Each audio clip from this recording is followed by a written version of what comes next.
be able to work something out. All right, everybody, welcome to Monday Nights Rare. This is episode 12 or 13. Shit, I don't know. I never keep track of that stuff. Anyway, but thanks a lot, guys, for hanging out. Tonight, I have a great guest, partner streamer, and friend going all the way back to the SRL, which we'll get into in a little bit. Of course, I'm talking about Jay Scubby. Welcome, sir. Hey, it's good to be here. It's good to be here. Yeah, we've been talking about doing this for a couple months now, and finally we got it all lined up. So I'm super excited. Again, I first met Jay Scubby when we competed against one another in the SRL, the Streamer Racing League that King Gothalion and Professor Broman and Cheriona put together. And of course, Jay Scubby went on to win. Of course, I let him win. It's not a well-known fact, and even if you watch, you don't really see how it happened. Believe me, it happened. Because I could have easily. I mean, I held back. I'll be honest. I didn't want the spotlight. I was like, Jay Scubby, this is her turn. I kind of felt that, but I wasn't gonna say anything. Yeah, I mean, I don't like the spotlight on me so much. I thought, this one's Jay. This is Jay's turn. Thanks, man. But before we really get into that, because we definitely want to talk about the Streamer Racing League, because I think that was a big benefit to both of us in different ways. But let's go back to where did your gaming career begin? Where did it all start for you, Jay Scubby? So I was 4 years old, and my parents got me a Super Nintendo. If that's the question that you're asking, are you asking when I started playing games? Okay. Yep. Yeah, so they got a Super Nintendo. And I don't know, some people can remember when they were young. Literally, I can't remember anything from when I was a kid. Like, if I try to remember back in the day, I just can't. So I do remember playing on the Super Nintendo on like a small little cube TV. I had a Pac-Man game. I can't even remember, honestly. But what I do remember is when I upgraded to the N64. Okay. And the N64 was really when I started to take games seriously. Obviously, you got your Mario Kart, which I played every day religiously for a very long time. You had your Super Mario 64, which I played a lot. I had Star Wars Pod Racing on there. Had a lot of racing games. I actually grew up playing racing games. So that was fun. But and then on to PlayStation 2 after that. We had a PlayStation 2, and from the PlayStation 2, I mean, we played all your PlayStation 2 games. There's nothing like a staple game that I really played on the PlayStation 2, to be honest. I just kind of dabbled. But then, like, when I really started to take it seriously was Xbox 360. I didn't get one until like halfway through the 360 cycle. I think that console was around for 10 years, I believe. Right. And I didn't have one. I'm not sprinting because I've been playing Overwatch. I just walking around. And so I didn't have a 360. I never really, like, my parents never bought me one, and I didn't really have the money to buy one. So luckily I had a best friend who would bring his 360 over, and I have 105,000 gamer score. So I played a lot of video games. Oh yeah, I played a lot of games, and achievements used to be very important to me. Oh my god, that kid got shit on. And we played Gears of War, Guitar Hero back in the day. And then COD 4 and Modern Warfare 2 is what really got me into first-person shooters as far as like taking them seriously. I played every single Call of Duty since. A little bit of Halo every now and then, but I guess it was really like Call of Duty just kind of made me start to take first-person shooters seriously. Like, hey, this is something I'm good at, Oh yeah, for sure. Yeah, I mean that's yeah. Where I kind of started similar, like as far as like console gaming. I was a PC gamer. And I'm very open with the fact that I use a Zim 4. I use a mouse and keyboard, and it's not so much because I think it's going to make me feel better or be better. It's just because that's what you're used to. Yeah, I'm more comfortable playing that way. For sure. And so, oh man, I'm just getting freaking surrounded. God damn it. Anyway, what? That was weird. Anyway, so I mean, like, it's one of those things. Like when I first started console. It was on with the 360. I mean, I had my regular Xbox. I tried Halo. Didn't really like it, mainly because of the controls. When it came out for PC, I played through it and finally beat it. And then of course the 360 came out, and like I wanted to play, I wanted to play some shooters because I enjoyed shooters on the PC, and I thought I'd take that experience with me. But the only thing I had available to me at the time was either COD 2 or at the time Rainbow Six Vegas came out when I bought my 360. Rainbow Six. So I played the shit out of Rainbow Six Vegas and became very good with the controller. Very good with the controller. And so it moved on to, COD 4 and, everything kind of up till Black Ops 2 is when I finally found the Zim 4. And like I said, I enjoy shooters much more now. I mean, I always enjoyed shooters, but, just that control scheme. I'm not really sure where I'm going with this point, but anyway, but yeah, I mean, like I kind of agree that's kind of where my, love of competitive shooters kind of started was COD 4, as well for me. Really. Yeah, same. Yeah, COD was amazing. All right, so moving on, moving forward to, where did you start thinking about, okay, streaming is something I want to do? I've always been in front of people like my whole life, ever since I was a very, very small child. My mom would sign me up for different plays and choirs and against my own will, obviously, but it was good for me, and I would just be in front of people, and I just like being in front of people. I like performing. That's just who I am. So when I started thinking about streaming, I was actually studying online for real estate to become a real estate agent. And so while I was studying online and doing these classes, I was playing Destiny at the end of the day because I was like, oh my God, these classes are ringing me out. I need to play some video games. And so I'd play Destiny. And at that time, Trials was brand new. Trials just came out like that week, I believe. And so while I'm studying, I play Destiny, and this is gonna sound weird, but I used to have, it's tame now, we worked on it, but I used to have this fascination and addiction, low-key, to Australian accents, specifically a female Australian accent. Sure. I don't know what it was. So I went on YouTube, and YouTube doesn't really have a lot of Australian accent content, believe it or not, trust me. And so I was like, what's another platform that I can, check an accent out? So I went on Twitch and I typed in Aussie chick, and this streamer who I'm really good friends with to this day popped up, and I just hung out in her stream for literally months. And at the end of the couple of months, I was like, you know what? I play Destiny a lot. Let's check out the Destiny directory and see who's streaming in there. So I hop in the Destiny directory, and Triple Rec is streaming Trials, and he's doing, oh God, nice tether. Triple Rec is doing Trials, and he's doing carries. And if you guys have been watching Destiny directory since year one, you know that Triple used to slay in PvP, man. He if you were watching PvP, you'd be watching Triple. Yeah. So, he had I think 3,000 viewers probably, and he was carrying people to the lighthouse. Everybody was laughing. Everybody was having a really good time. Sure. And I was like, this is awesome. I like this. He's got a chat full of hundreds and thousands of people who are interacting with him. He's helping the community by helping these people to the lighthouse, and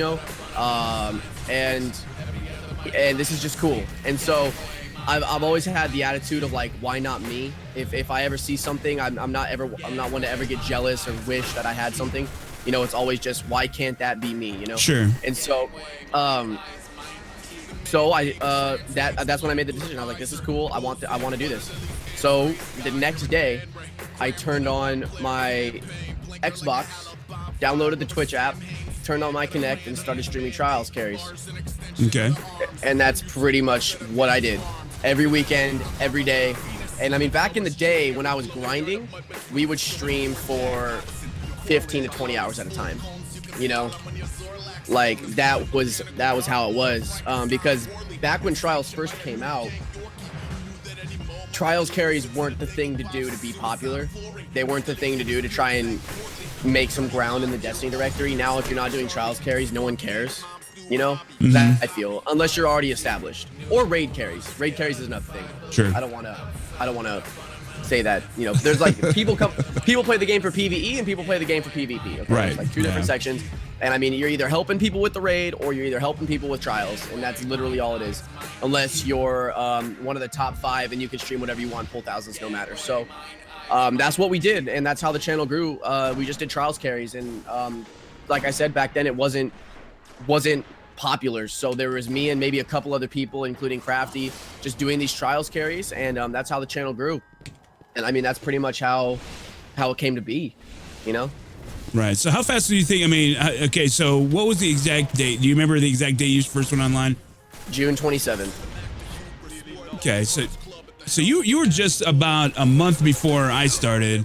And so, I mean, you grew super fast. And okay, so I think this is about time that we should probably talk about. Okay, so leading up to the SRL, where was your averages sitting at when you joined SRL? When you like in November, like go into November, what were you sitting at your average concurrent viewership?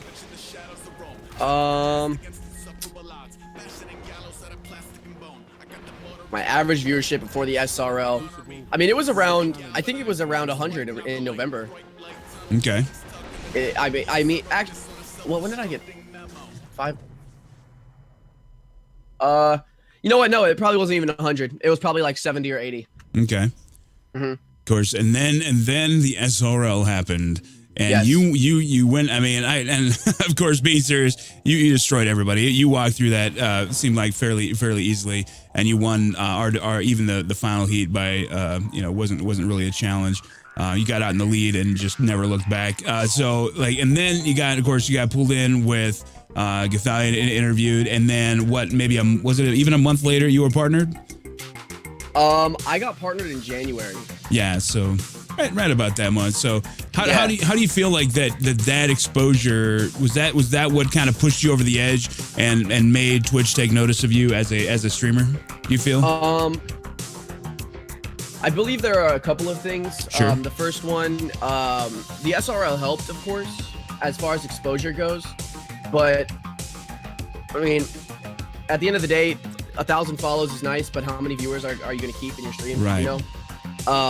And so I think there were 3 main points that probably helped my Twitch career the most. The SRL was one of them, and another one was a raid that I got. It was a very specific raid.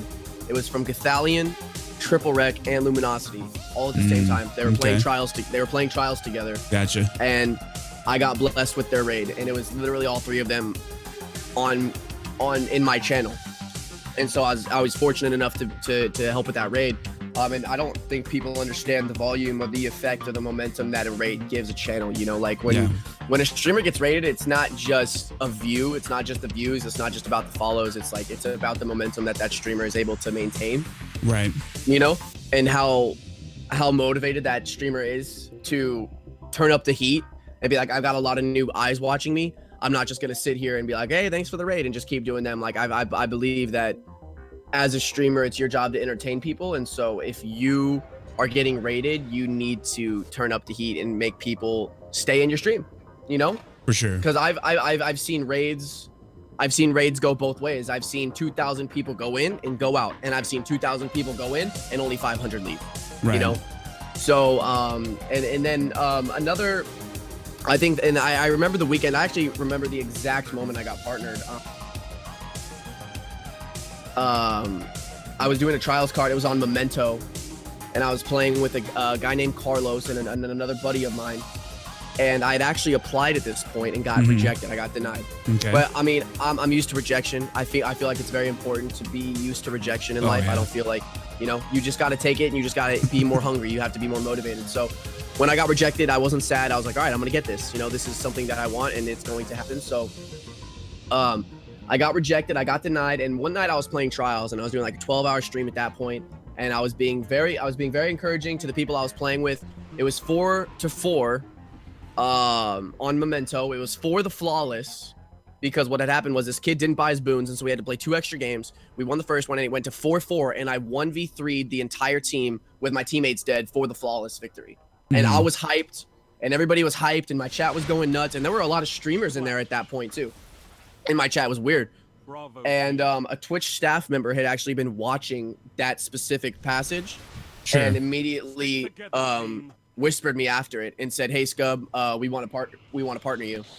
And so I didn't send in a second application. They asked me, and I was blown away. It was surreal. Well, that makes it easy. Because let's talk about let's talk about that 1 second, because there's a lot of streamers out there, and of course I'm not sure how familiar you are with what myself, K Magic 101, Guardian Outpost, Evil Aura, and Jay Sniperton are doing with the network. It's a group of streamers that try to help each other out and try to get us across that threshold. I know all of sure.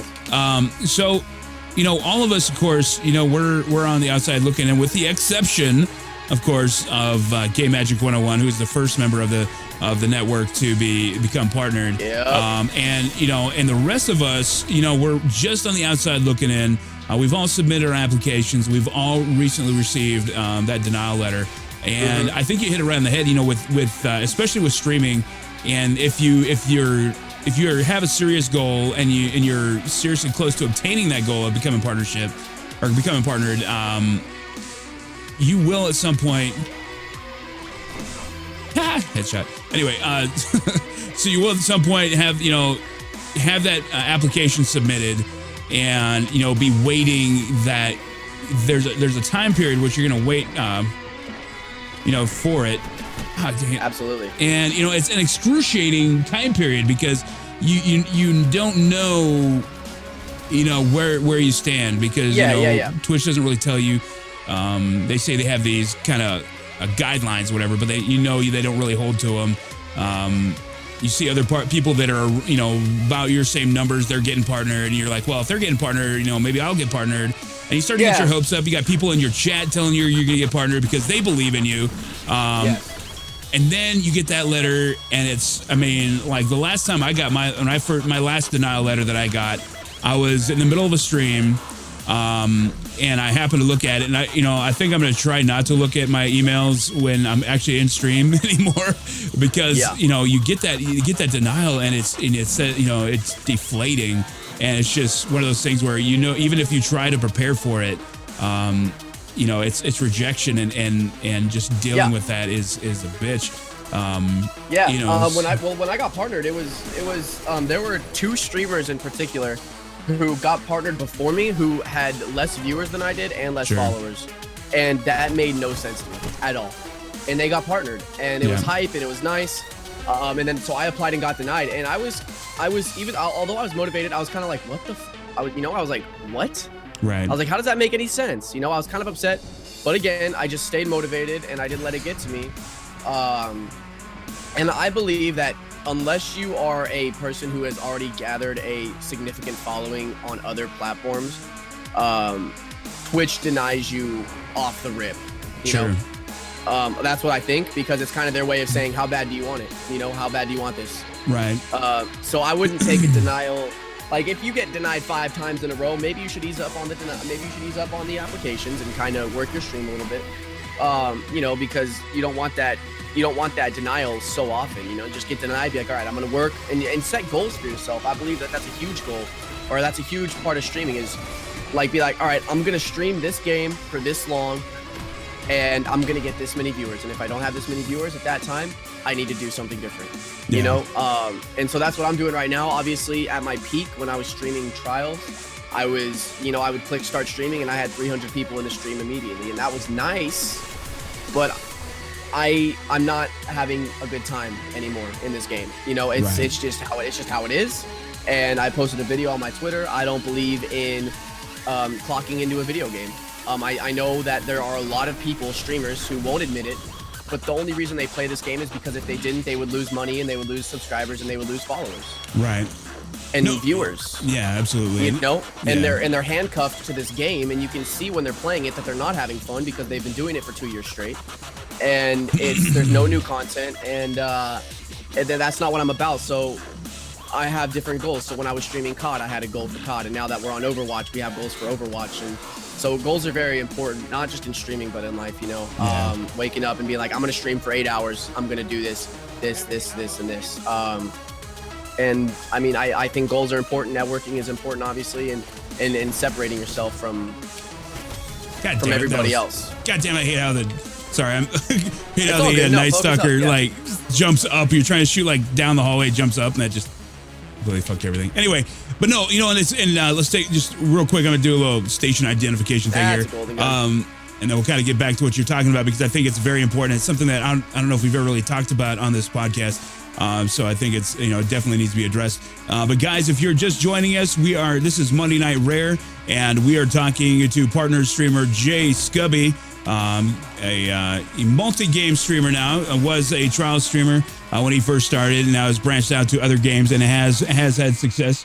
Thank you for joining us. If you have any questions, definitely hit us up. We do have a couple things that have noticed in chat, but kind of getting back to what you're talking about. When you have, and I never really thought about it that way. Honestly, you mentioned that maybe they're just testing you and seeing how much you want it. I never really thought about it that way, because it's true. Like, there's a lot of people that will get really quick success, but how much work are they actually going to put into it? After they get partnered. I mean, that Twitch doesn't know this. I mean, they're going to be one of these guys that gets partnered and then just kind of backs off. It's an investment on Twitch's end from a business standpoint. Exactly. So how do you? Okay, so with that first denial, let's start first. We'll talk about when you actually get it. But after you get that first denial, how do you stay hungry, man? How do you not let that discourage you to the point where, like, well, maybe this isn't for me, even if you truly believe that you could do this, but how do you stay focused on the prize and stay motivated? I stay motivated by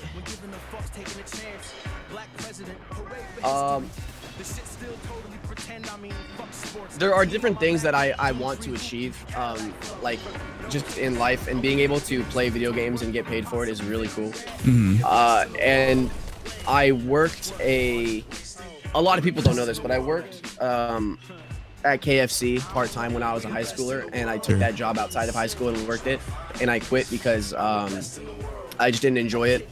And out of high school, I was actually kicked out of my house for not wanting to go to college or join the military. And so I had to kind of survive on my own, kind of figure it out. Sure. And so when I started streaming, I've never really felt like I'm supposed to be doing something that much. Right. Like when you just feel like you're supposed to be doing something. And I believe that if you start streaming and you're at the point to where you're starting to apply for partnership, it's just a self-motivated thing because it's your business, it's your channel. It's hard. Motivation is hard because you can do motivational speeches, you can listen to Tony Robbins, you could listen to like Transformers soundtrack all day, but different things motivate different people. For me, it's being able to pay for different things every single month, and if I don't meet that requirement, via streaming, I gotta work harder. I'm always looking at people's numbers, and I'm like, I want to beat this guy. I put myself up against other streamers. I don't tell anybody, but I'm like, I want to beat this guy. Make it a competition. I love competition. I'm very competitive, so that's one of the ways I stay hungry. Also, proving people wrong is a big one for me. All the haters, all the people who said that playing video games and talking to people who I don't know and having a chat is all silly and stuff, and then all of a sudden you're making a paycheck. It's like that's just my motivation, but I've heard this from a lot of different people. It's that motivation is individualized. Sure. So you just gotta look deep inside of you, what makes you hungry, and harness it. Right. And if you get denied, don't take it personally. You got to think about it from Twitch is investing a lot of money into you as a streamer. They're taking a chance on you, and you got to just want to prove Twitch wrong. Be like, hey, I'm worth the sub button. Yeah, for sure. And that's one thing. Like for me, and I don't know how it is for everybody. But once again, guys, we're talking to Jay Scubby here on Monday Night Rare. If you have any questions, go ahead and put it in chat. Make sure you do at Angry Iceberg so that I see it. Makes it easier for me to see. So, like for me personally, staying hungry is more about the fact that I am absolutely obsessed with this. I think about this from the moment I wake up until the moment I go to sleep. That's amazing. And when I go to sleep, what do? I dream about streaming. There's every night, and it's uncanny. Every night I have a dream that's somehow related to streaming. So this is constantly on my mind. When I'm at work, what am I thinking? I'm not thinking about work. I'm thinking about, okay, how can I move forward with the stream? What can I do to improve? Just little things. I'm watching, I'm also watching other streams, looking for little things that might, change the way I look at stream. I'm on the Destiny Reddit. I'm looking at every little piece of information that I can get. It's it just becomes an obsession at some point. You know, and I understand that's not going to be everybody, and not everybody's going to have that drive. And it's one of those things where, you know, even after you get that denial letter, for me, it's kind of, you go in with a hope for the best, but expect the worst sort of thing. Yeah, you know? Always expect the worst.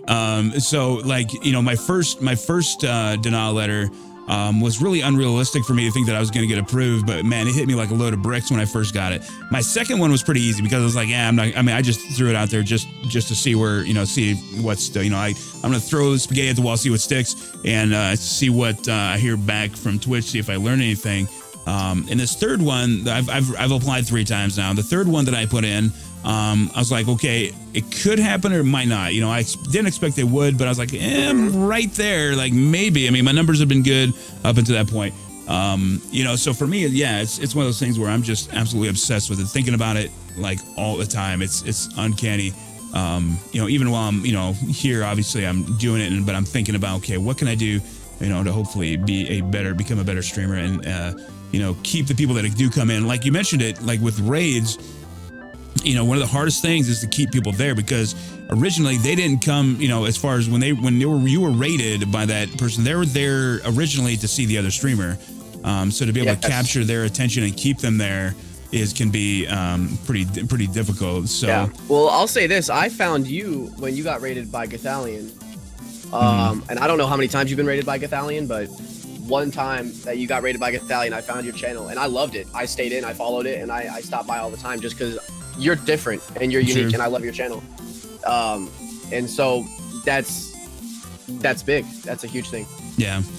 Yeah, and we'll kind of touch on kind of something you just mentioned there in a minute. But okay, so let's move on. Okay, so you become partnered. So you're sitting down at the dinner table. How do you stay hungry? How do you stay hungry? Yeah. What keeps you driving forward? I mean, because a lot of people, I think they get to that. Like I said, they're hungry because, you know, they're trying to get partnerships, so they're hungry, they're motivated. But then they get the partnership, and now something's different. You know, they don't stay hungry. How do you stay hungry? Well, I'll be honest. The second you get partnered, it goes from like a hobby to a job. You know. Mm-hmm. And that's just kind of how it feels. Obviously, you're making money with it now, so you got to take it a little bit more seriously. Sure. And there are days where I'm not motivated. Actually, just yesterday, I texted somebody and I said, like, I don't want to stream, you know, like at all.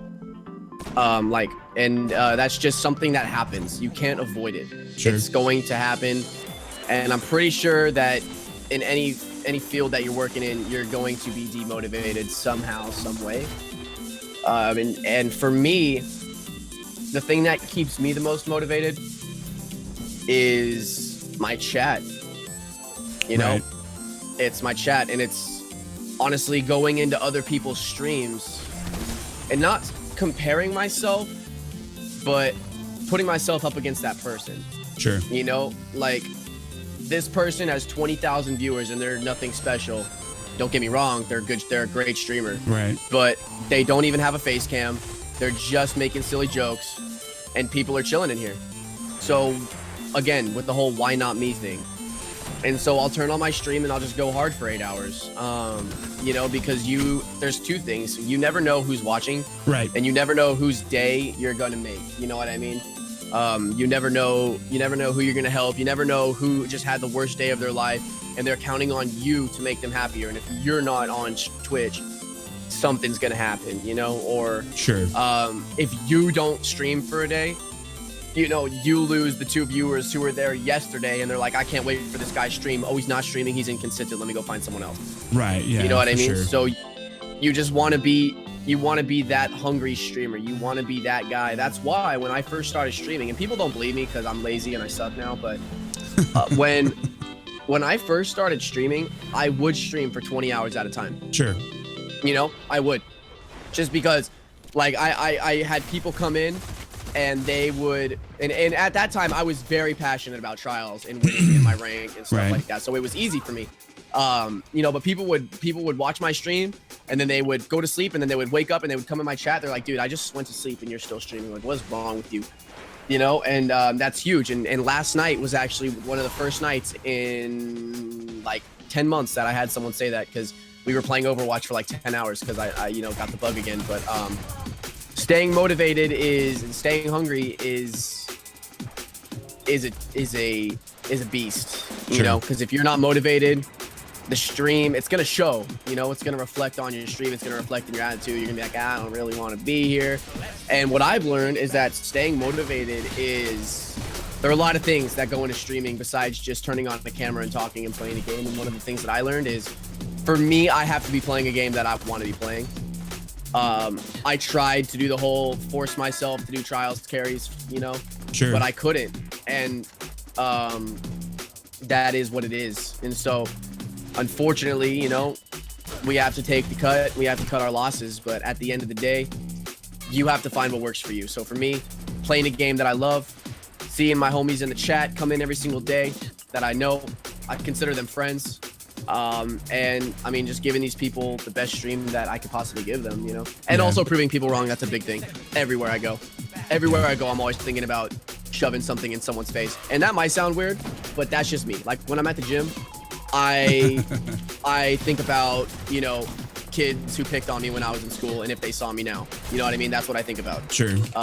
And for some people, it might be their significant other, you know, their significant other doesn't believe in them, or their significant other is believing in them, and they just want, you know, they need to be supported, and so they can go in and do that. It might be friends. It's literally, you can talk about it for days, but you have to look in the mirror and be like, you know, show your wolf teeth. Yeah. Well, that's it. I mean, you know, yeah, you definitely, that's it for me. Like, you know, for me, again, like, I don't view success, and I've talked about it before, I don't view partnership as success. You know, definitely not. You know, partnership is a success. It is a goal that can be reached. But you know, it's definitely, for me, I've compared it to, you know, I compare it to reaching level 20, like in year 1, reaching level 20, you know, in Destiny. That's where you get to do the end game, you know. Now it's time for end game. But so real quickly, again, guys, we were talking to Jay Scubby, partner streamer here in the Destiny directory and on Twitch. Now that's the Destiny directory, but oh my God, that guy got.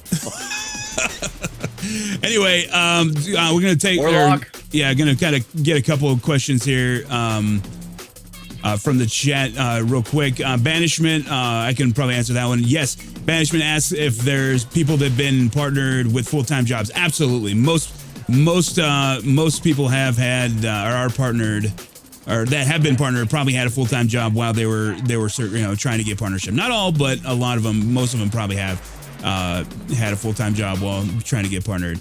Also, Evil Aura asks about what if you can't, if you can't stream for 8 hours a day. I'll let you, I know how I'd answer that. I'll let you take that one though.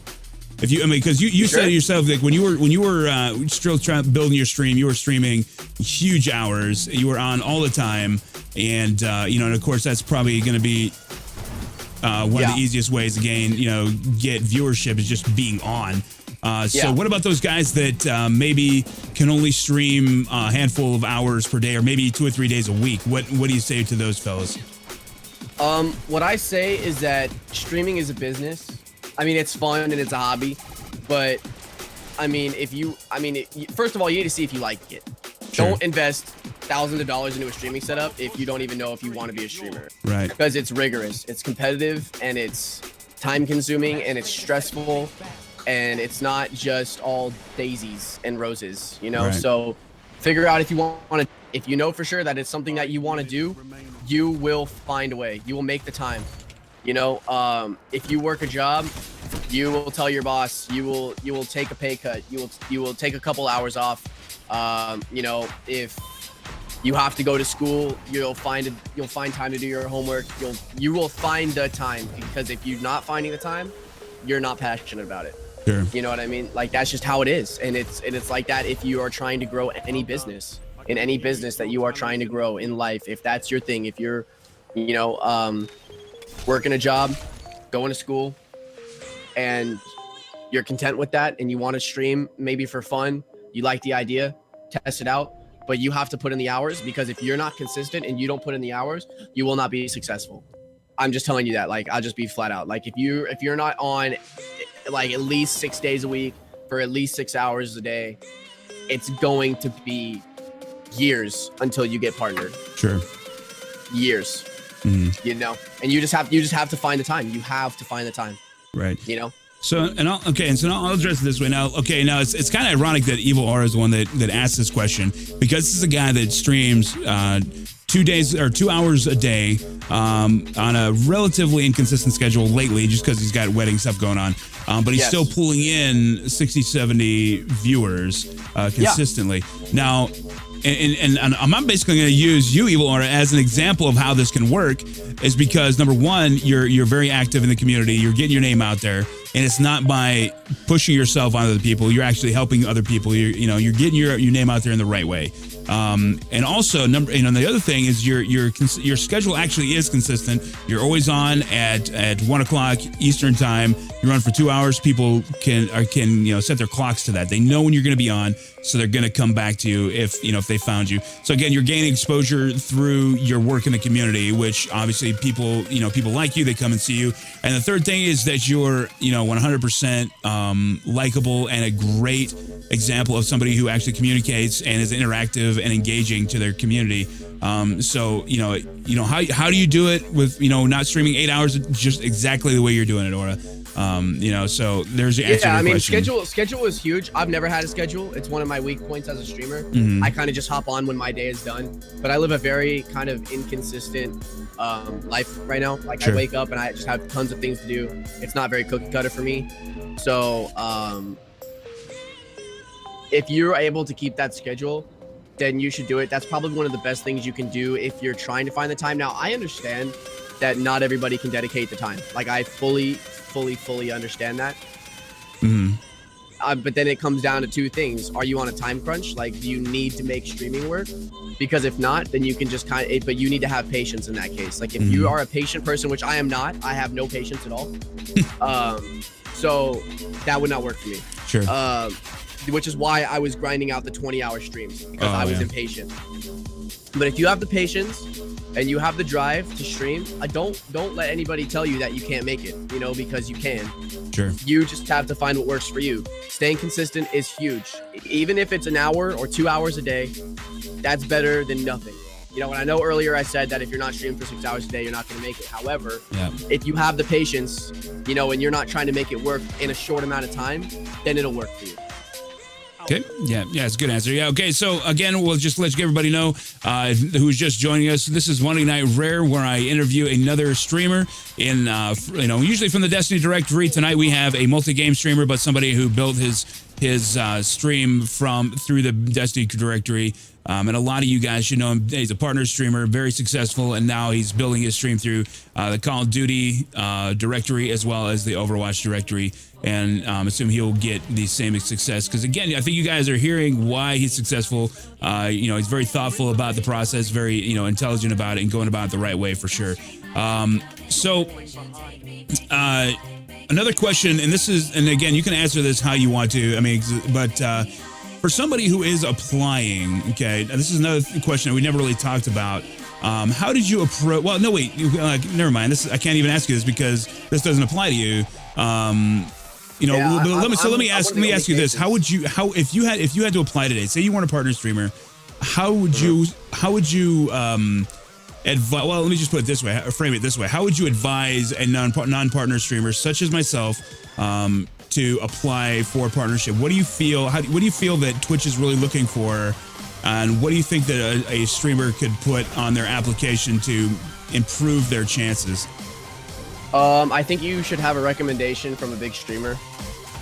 So I would definitely be DMing or tweeting at these different streamers who we know in the directory that you are trying to be partnered in to be a recommendation. Because strength in numbers, strength in power, like it's about who so you got to have that recommendation on there. And they're always watching. Once you apply, you have to keep that mindset of someone's watching you from Twitch. So it's someone's job to click on your channel and scope you out, you know? And so it just happened that one passage that I did with my man Carlos, where I clutched a 1v3 and there were hundreds of people in there and it was a sick environment and I was being encouraging and, you know, that was just the right formula for that night. Sure. But once you send in the application, keep that in mind. Someone is going to be watching you. So you have to turn up the heat. And what I started doing was I started streaming shorter, but giving it more high energy. Sure. So instead of going for 20 hours and dragging it out just to stay consistent, I would stream for maybe 7-8 hours, but I would be hyped up the entire time. So that way, if somebody came in, they wouldn't be missing anything. You know what I mean? Yeah. Also, another thing is when I got accepted for partnership, I had 150 views roughly every time I streamed. So I would shoot for 150. Sure. That's just the base number. I would shoot for 150 and that would drive me. Numbers motivate me. So whether that be a dollar sign, whether that be a viewer count, a sub count, whether that be a pound of muscle, whether that be, you know, a 1 to 10 on the sexy scale for that chick I'm trying to get at, numbers motivate me. So shoot, just set a goal for yourself. You're like, all right, I'm looking for, you know, yesterday we hit 85 viewers max. Let's try and hit 87 today. Don't go crazy. Don't be like, I'm trying to get 200 viewers or nothing. 200 viewers or I'm jumping off. You know, sure. Like, you know, it's baby steps. You know, make small increments. And if someone new comes in the chat, what I really like to do is, there's a lot of people who come in and they don't say anything. And so I'll be like, hey, if you guys are new, feel free to say hi in the chat, because I know a lot of people, a lot of streamers are not interactive. Right. Iceberg, you are one of the most interactive streamers that I know, which is why I like you so much, and which is why I come back to your stream. There are streamers who don't look at the chat. They don't even know it's there, I'm convinced. Right. Yeah. So I don't know how they have a following, but as far as retention goes, if somebody new comes into your stream, say hi to them.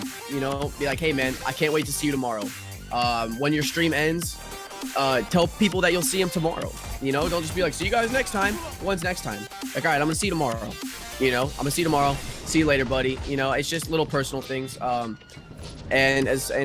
I just feel like if somebody from Twitch is trying to decide whether or not they want to partner you, they have to feel like you are going to be hungry, or just as hungry, if not hungrier, when you get that subscriber button. Sure. Not just take the 1 month partnership hype. Right. You know, because there's always that, oh, fresh partner hype. You know, like get 1 billion subs the first month. You know, and then lose half of them. Like, right. they have to see that you are going to be a good streamer, you know. Right. Like I said, they're investing in you. They're putting their time, they're putting their effort into partnering you. So you have to show them that you want it. And I mean, that is that. Right. Yeah. I mean, and like I said, I mean, that's something, I guess that's something I never really thought about. Nobody really ever talks about that aspect of the application process, you know, is that, yeah, you have to prove that, you know, you are, you know, in it for the long haul, and that it isn't just a, you know, this is what my goal is and that's where it's going to end. So yeah, I mean, that's definitely a good point, and I think that everybody should certainly, you know, think about that. But at the same time, one thing for non-partner streamers, especially if you're just starting out, and is that there's no guarantees in this business. There's no guarantees that you're going to ever even get close to partnership, much less get partnership. I mean, hell, there's no guarantee that I'll ever get partnered. I'm confident that I will, but you know, and I'm continuing on the path. But you know, if I never do, I'm still going to enjoy this journey, and you know, because for me, it's not just about partnership, and just like, you know, other members of the network, I think I can speak for Evil Aura that it's not just about partnership for him, because that dude has a good job. I mean, it's not like he needs the money. I'm sure he would enjoy doing this for his living, but he has a good job, and you know, something he went to school for. Well, maybe not what he's doing exactly right now, but anyway, the point is, you know, like Guardian Outpost, you know, he wants to get partnership because he feels it could help him, you know, do his promote his streamers, you know, as the partner streamers. Oh, God damn it, I'm missing words here.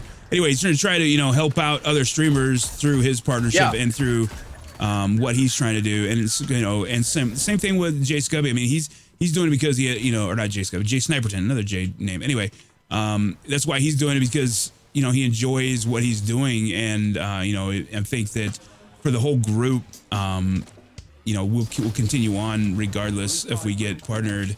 Yes. But again, we all, we're all right there, so it's easy to say that too. Oh, get shit on. Yeah, it just goes back to the whole what motivates you.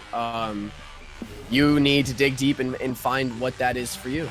If it's a paycheck, if you need the extra income, there you go. If it's building a community, there you go. That's really what it is. So let's go ahead and kind of slow her down. It's been a great conversation, man, and I'm really glad you could make it on tonight. Like, this is what I was expecting. Yeah. Like I said, we could probably talk about this stuff all night long, but let's talk a little bit about Destiny. What was it that kind of made you decide to switch to a different game? The thing that maybe made Destiny a little stale for you. What made you switch directories? All right, Bungie, listen up. No, just kidding. I mean, just to preface everything that I'm about to say. Sure. I have over 2,000 hours in this game. Sure. I've played over 7,000 games of Trials of Osiris. I have hundreds of raid completions, and I've been playing since the beta. I have 3 characters on both consoles that are maxed out. I've played the game. Sure. In and out. Like, you know what I mean? So I'm not, these opinions are not coming from an empty or dry place. Also, I have played like every AAA title that's ever been released since 2007. I have 100,000 gamer score. I've played a lot of video games. Sure. And there are some favorite video games that I have, and there are some not so favorite video games I have. And so, Destiny, when it first came out, was amazing. You can't deny that. The game is still amazing. I don't want to say that this game's not amazing, because it is. This game's incredible. What Bungie has created is absolutely wonderful. Sure. And it's new and it's fresh, and everybody loves it. Where I got rubbed the wrong way, it was honestly like a bad relationship, and anybody who's ever been in a relationship can relate to this, where it's not one single fight that causes the breakup, it's little shit every single day, and that's what it was for me. It was the fact that it took them, I think it was 5 months to take Final Round out of the game. It was ruining Trials of Osiris, and trying to build my channel off of Trials carries. Getting one-shotted by Final Round was infuriating. And I will never forget that, or forgive Bungie for that. Oh, yeah. Because if it was Blizzard, if it was Treyarch, if it was Activision, if it was literally anybody else, if it was Ubisoft with the Division, that shit would have been gone in a week. Right, yeah. But Bungie took 5 months. Oh, my God. And the problem is that they're trying to keep all of these things in line with each other, because the PvE and the PvP has to cross over, has to connect, and that's a problem. And for me, it was the lack of content. Well, it's not really lack of content. I mean, honestly, the content hasn't been there, Sure. Like the expansions are nice, Taken King was cool, but it was lack of content and lack of initiative by Bungie. It was really just like everything was wrong. If something's wrong, they won't fix it. They don't listen to their community very well. And of course, these are just my opinions, but obviously everybody's waiting 2 years for a Firebolt nerf, and they don't nerf the Firebolts because, quote unquote, they would have to go back and look at the subclass, and they don't want to, so they're just going to leave it alone. And that just kind of attitude drives me insane. And I don't want to play a game like if the developer is not going to make me happy because I'm making the developer money. That just doesn't make sense to me. Sure. Like, I can hop on Call of Duty and there will be an update right now. I guarantee you. They're constantly patching their game. With Overwatch, Blizzard is constantly coming out with patches. The game's been out for a couple weeks and they're already coming out with a massive patch Division, Ubisoft. I'm not really into the Division, but I know that they take care of that video game. Right. And I don't want to play Destiny just simply because I'm playing on the same maps that I was playing on a year and a half ago. The subclasses are still unbalanced and broken. Sure. There's no new maps. The map design is horrid. And I know this sounds like me complaining. I could go on just as much of a rant about the things that are amazing. Sure. You know, but this is why I don't play it. It's just like you play any other game and you're having an amazing time just because of all of these little things that the developers have done to make sure that their players are getting the best experience possible. And sometimes I feel like I'll stream for 2 months and I'll be complaining about one thing and Bungie just does not care. And as a player playing this game, right, that's the worst possible feeling. Yeah. So when the Rise of Iron comes out, do you come back? I mean, I'll play it, sure, but I mean, you got to look at it. The game's getting old. It's coming up on its second year? It's almost completed its second year. We're coming up on year 3. Yeah. Yep. Yeah, exactly. So we're coming up on year 3. All these games are coming out at 60 FPS with dedicated servers, and we still have Red Bar Warriors with 30 FPS.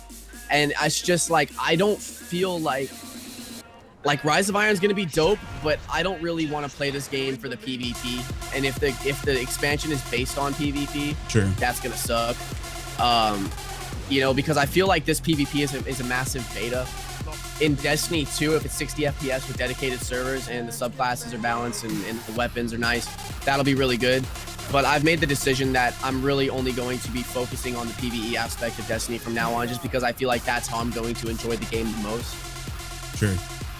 I will play Rise of Iron, but the thing is, so will everybody else. So, you know, once Rise of Iron drops, obviously Destiny's going to be hot in the directory for a week or two. Right. But another thing for me is just like is retention and content. You know, like it kind of seems like Bungie is lost. Like they don't really know what they're doing or where they're going.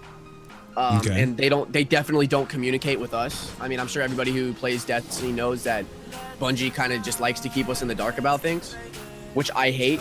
It doesn't make any sense as a developer why you would do that. Sure. But I mean, Rise of Iron's gonna be sick. Obviously, they have, I'm pretty sure, the Mass Effect Andromeda writer, so the storyline is gonna be dope as hell. Right. I know that for a fact. As far as the multiplayer goes, I've kind of given up on the multiplayer. That's why we switched to COD and Overwatch. But that's essentially why. I mean, it's just, you know, like I said, I want to be. Oh, clipped him. Oh, dude, man. Yo, Xbox record that, bro. Oh, man. But you know, it is what it is. Every time I streamed this game for the past like 3 months, that's why we stopped. I would just sit here and just rant. Sure. You know, and I just got tired. You know, like a dude trying to fix his broken relationship with a girlfriend. Like I just got tired and I was over it. So, like I said, I know it sounds like I'm complaining, but just keep in mind I've had a year of playing this game on Twitch, trying to build a channel off of it. Like, you know, and it sucks too as a content creator when Bungie's not giving us new content. Right. You know, like how bad does that suck as a streamer to have to play the same thing over and over and over again because Bungie, you know what I mean? Like Sure. It's just just the little things, Yeah. And I know everybody's thinking it, but I'm the only one who says it, and I get shit for it. But you know, that's literally like, I mean, if you could play this game, if you can do King's Fall and still have fun, you are incredible, and I love you. You know, and I don't hate on that. Like, if you like, my whole thing is do what makes you happy. Right. If it makes you happy, you need to do that. That's the priority. If you're happy, please. You know, but I just wasn't happy, so I had to make a switch. And people in my stream were seeing it, and people, you know, and once I switched, people were coming in, they're like, dude, you're so happy, you know, blah blah blah. And I mean, that's pretty much it. Like I said, I could go on for days, but I'll stop there. Yeah. No. I mean, you know, I think what you're saying is, you know, is certainly true. I mean, like, you know, what you hit it right in the head. That right now the content is lacking, but I think there's enough there that, oh man, that was a mistake. Anyway, there's enough there that if you work around it right, you can, I mean, it's because I'm lucky that I enjoy both PvE and PvP aspects of it. Yes. But one of the problems that I've had, and I've talked about it recently in chat, is that I don't want to be just that King's Fall guy. Of course not. And I think you look at people that came through the directory and created their streams, in a single-handed way from year one, have struggled in year two for that same reason, because they're one-dimensional. Mm-hmm. And so, that's kind of what I wanted to, try to make sure that people that are coming to my stream are coming for the entertainment I provide and not just what I can do for them. Yeah. Because Definitely. those are the same people that are going to leave as soon as I'm not doing that thing, or as soon as that content is not available anymore, or not relevant. Definitely. But I'm still, but I also at the same time, I still enjoy helping people through. I enjoy helping get people to their first Oryx kill. And that's obviously how I built a lot of my stream. So, 100%. So, and I mean, like I said, if you are lucky and fortunate enough to be able to have that, I mean, more power, that's awesome. And I'm very, very jealous. Right. Because I would love to be able to stream this game, like I used to. But I mean, just different people, just it is what it is. But they're all opinions. And at the end of the day, I mean, Destiny, it's given us incredible community. It's given us content, and a lot of friends and a lot of streamers. And I thank Bungie for creating an incredible game.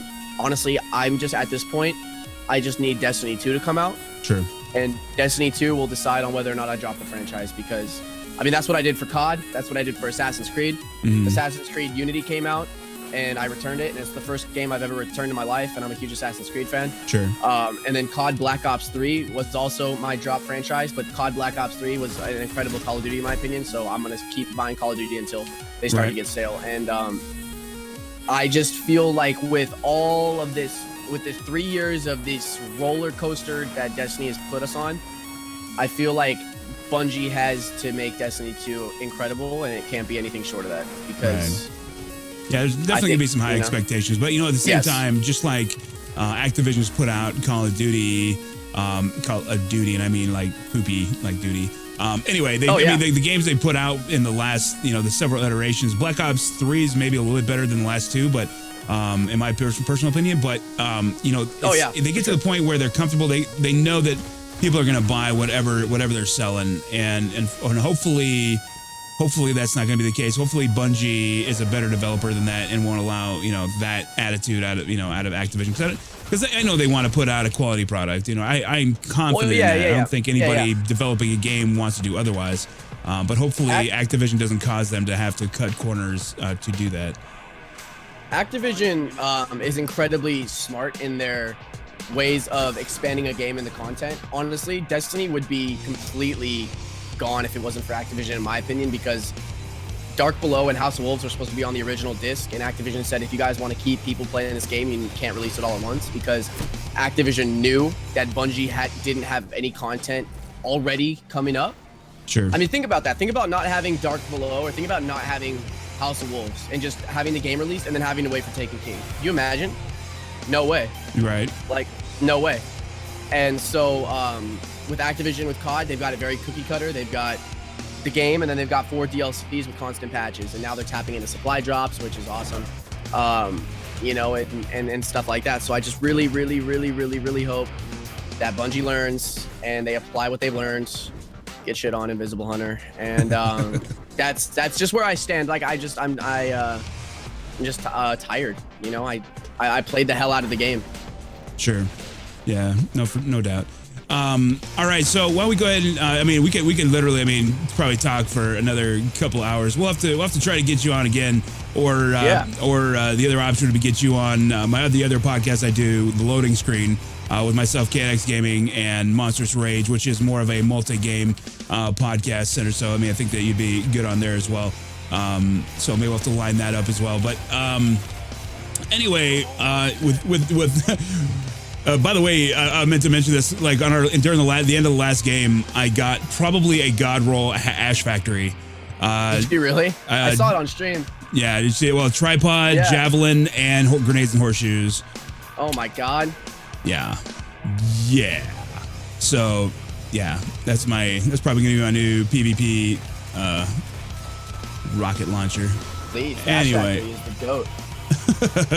Freaking. Anyway, so let's talk about Jay Scubby. What is your schedule like? I mean, when can people expect you to find you online, and how do people find you? Not only just on Twitch, but do you have YouTube? Do you do Twitter? How else do people find you? YouTube, Jay Scubby, Twitch, Jay Scubby, Twitter, Jay Scubby. We actually started uploading YouTube a lot more, so the YouTube channel.